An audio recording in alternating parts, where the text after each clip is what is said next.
பிளவுபட்ட குரூப்ல இருக்கக்கூடிய ஒரு தலைவரோட வீட்டுக்கு ஒரு புது சோஃபா போகுது.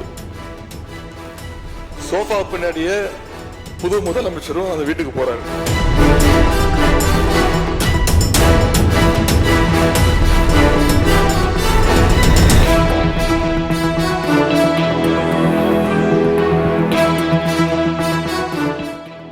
புதுமையான ஆட்சின்னு சொன்னீங்க.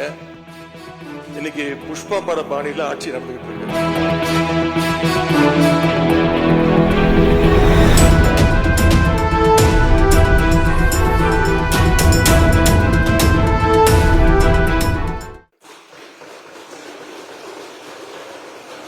தமிழ்நாட்டு வரலாற்றிலேயே முதன்முறையாக, இந்திய வரலாற்றிலேயே முதன்முறையாக ஒண்ணு நடந்திருக்கு.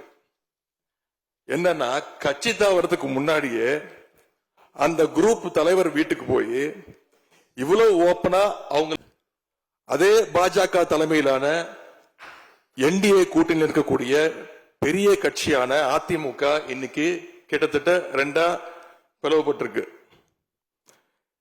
பிளவுபட்ட ஒரு குரூப் உங்களுக்கு ஆதரவு தெரிவிச்சிருக்கிறாங்க. அடுத்து நடந்த இன்சிடென்ட் தான் மிகப்பெரிய ஒரு ட்விஸ்ட். பிளவுபட்ட குரூப்ல இருக்கக்கூடிய ஒரு தலைவரோட வீட்டுக்கு ஒரு புது சோஃபா போகுது. சோஃபா பின்னாடியே புது முதலமைச்சரும் அந்த வீட்டுக்கு போறாரு.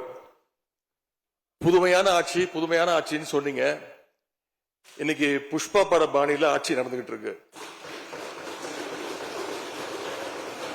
தமிழ்நாட்டு வரலாற்றிலேயே முதன்முறையாக, இந்திய வரலாற்றிலேயே முதன்முறையாக ஒண்ணு நடந்திருக்கு.